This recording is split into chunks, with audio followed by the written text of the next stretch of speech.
Hey guys, it's Kelly with Garden Whisperer. If you're unfamiliar with what I do, I design flower beds and garden beds for homeowners where they can either install it themselves or they can hire a landscaper if they're choosing to install it for them according to the design plan. So today's video, I just want to show a quick update on the flower bed that I had done the other video on with this trellis.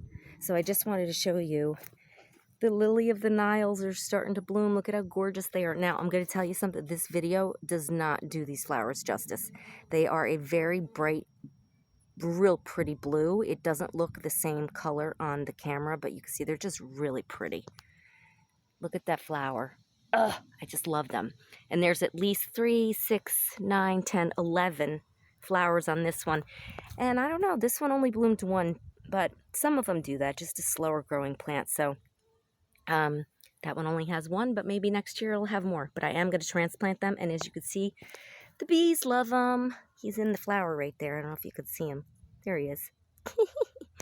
And then the gladiolas have bloomed. Now, the stupid jerk-faced deer got that one. That's okay. There's one here that's going to start blooming. Hasn't yet. You can see the red one in the back, and look at this gorgeous one. It's like a black red. It's so pretty. And then the red one here. Now, this was a mix that I had bought, and I had tried to dig them up because at first the deer kept eating them. But since I've been spraying them with my cayenne pepper and peppermint oil spray, they've pretty much been leaving them alone, even though they got the one. But they will always try because they're jerks. So, so you may, you know, as they say, nothing is 100% deer resistant, but it's definitely, you know, a lot better than if I wasn't spraying and I didn't have all my deer deterrent things going on. But so anyway, so these just keep naturalizing. So each year there's just going to be more and more flowers. Last year I think there was only one flower, and this year we had 5, including the one the deer ate and the one that hasn't bloomed yet, but that should bloom soon. So each year they're just going to keep naturalizing and keep growing. I was going to transplant them. I may just leave them, and I'm just going to have to tell the guys when they redo the deck that just don't step on them.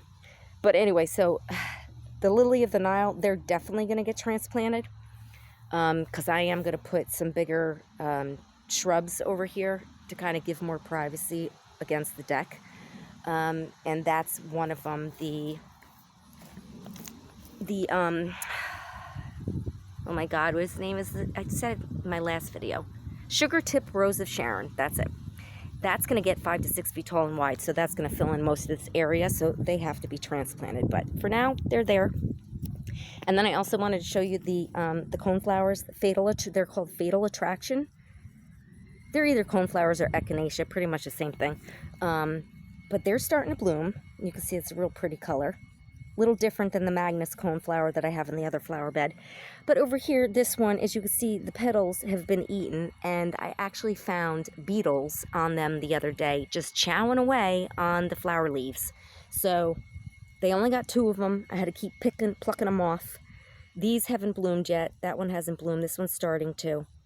So they're just a little slower growing and blooming than the Magnus coneflower, but they're blooming, so I just wanted to show you these. So these are called Fatal Attraction. I don't know if they sell these anymore. I got these 2 years ago, so I don't know. But anyway, and then really quick, and then the Russian sage is starting to bloom. As you can see, it's got a bunch of blooms on it all around. Now, the only thing is the plant is a little squirrely. As you could see, it's kind of like squirreling out, like just all over the place. That could be due to the moist conditions out here, along with all the rain we just had. When there's too much rain, they start to droop and get squiggly like this. They're supposed to be more upright because they are they like drier, more drought, hotter type of conditions. So, and this all started when I transplanted them because I kept watering it on purpose, because when you transplant, you want to make sure it has enough water. So maybe next year we'll see how it grows. So, but at least it's blooming, and the deer don't touch it because they don't like anything that's sage or mint. This is Russian sage, and then my wormwood in the other garden is white sage. So, and that's pretty much it. I just wanted to quickly show you the flowers. They're starting to bloom. And just over time and over the years, everything's gonna start growing in and getting bigger and bigger. And I think this grass has grown since I planted it here.